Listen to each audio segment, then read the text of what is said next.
Chapter 13 of Prester John. This recording is in the public domain. Prester John by John Buchan. Chapter 13.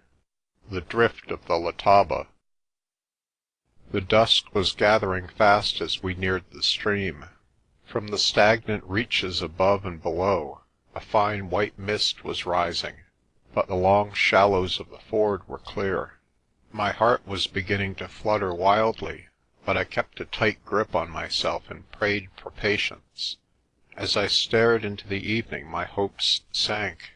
I had expected, foolishly enough, to see on the far bank some sign of my friends, but the tall bush was dead and silent. The drift slants across the river at an acute angle, roughly south-southwest. I did not know this at the time, and was amazed to see the van of the march turn apparently upstream. Laputa's great voice rang out in some order which was repeated down the column, and the wide flanks of the force converged on the narrow cart track which entered the water. We had come to a standstill while the front ranks began the passage. I sat shaking with excitement, my eyes straining into the gloom. Water holds the evening light for long, and I could make out pretty clearly what was happening. The leading horseman rode into the stream with Laputa in front. The ford is not the best going, so they had to pick their way, but in 5 or 10 minutes they were over. Then came some of the infantry of the flanks, who crossed with the water to their waists, and their guns held high above their heads. They made a portentous splashing, but not a sound came from their throats. I shall never know how Laputa imposed silence on the most noisy race on earth. Several thousand footmen must have followed the riders and disappeared into the far bush, but not a shot came from the bluffs in front. I watched with a sinking heart. Arcoll had failed, and there was to be no check at the drift. There remained for me only the horrors of Inanda's Kraal. I resolved to make a dash for freedom at all costs, and was in the act of telling Arcoll's man to cut my bonds, when a thought occurred to me. Henriques was after the rubies, and it was his interest to get Laputa across the river before the attack began. It was Arcoll's business to split the force, and above all to hold up the leader.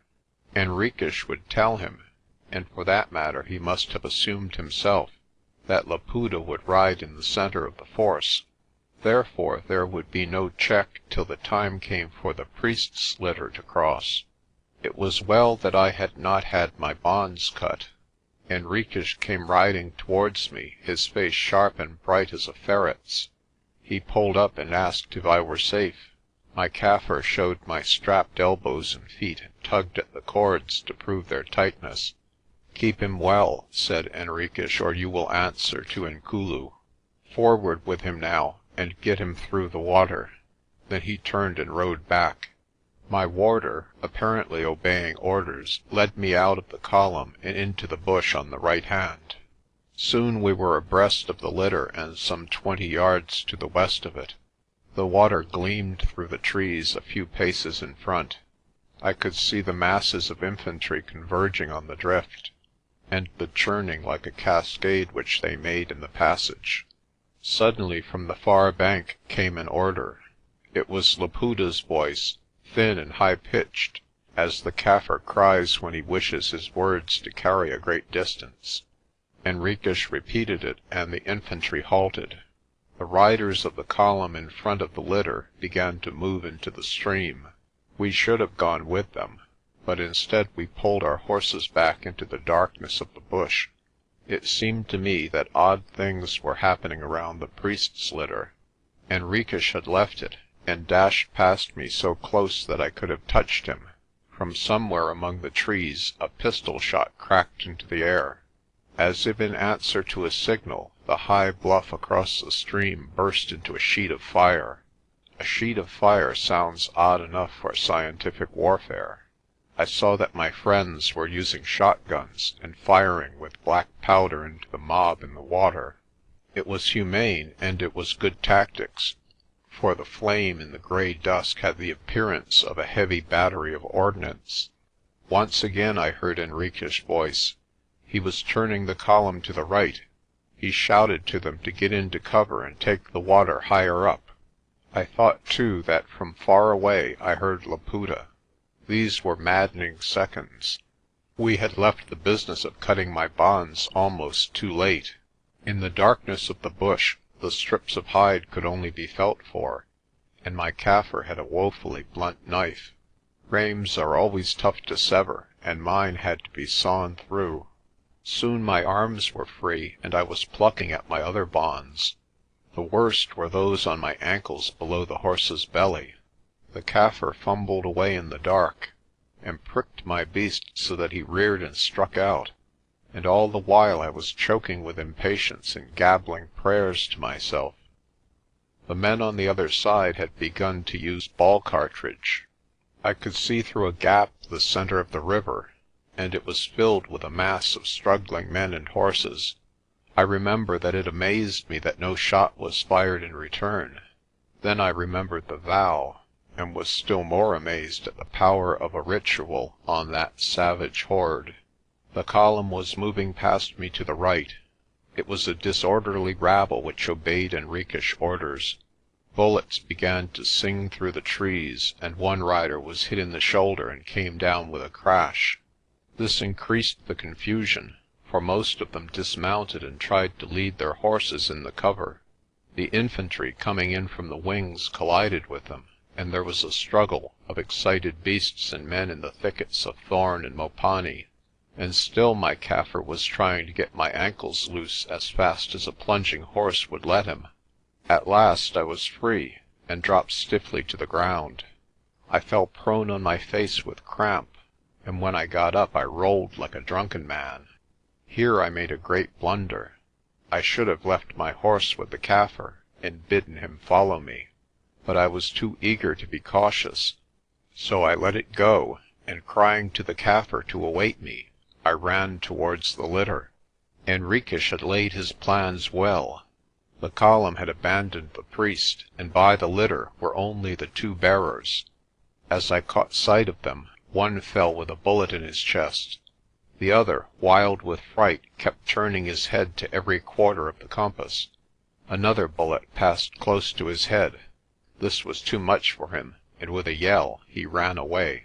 As I broke through the thicket I looked to the quarter whence the bullets had come. These, I could have taken my oath, were not fired by my friends on the further bank. It was close quarter shooting, and I knew who had done it, but I saw nobody. The last few yards of the road were clear, and only out in the water was the struggling, shouting mass of humanity.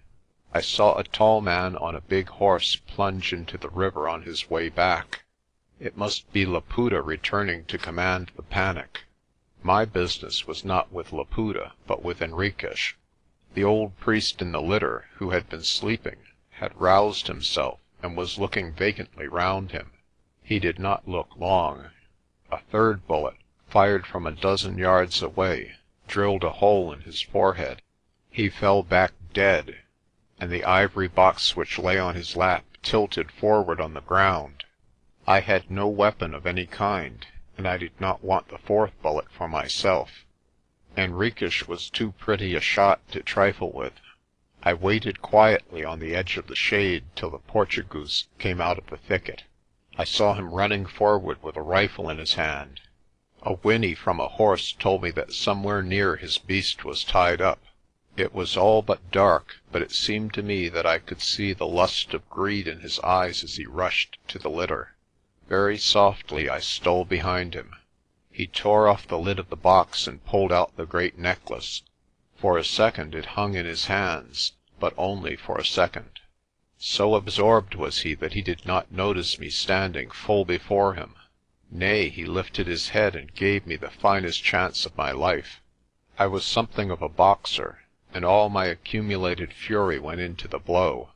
It caught him on the point of the chin, and his neck cricked like the bolt of a rifle. He fell limply on the ground, and the jewels dropped from his hand. I picked them up and stuffed them into my breeches pocket. Then I pulled the pistol out of his belt. It was six-chambered, and I knew that only one had been emptied.